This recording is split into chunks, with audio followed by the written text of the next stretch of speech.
The following message is being transmitted at the request of the New Mexico Emergency Management Agency, Santa Fe, New Mexico.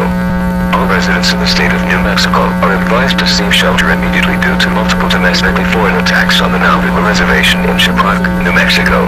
All residents in the state of New Mexico must go indoors immediately. More updates on the situation will follow.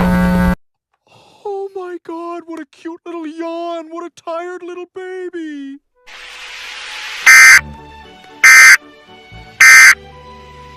You were right, Francine. It feels so good to love a dog again. Don't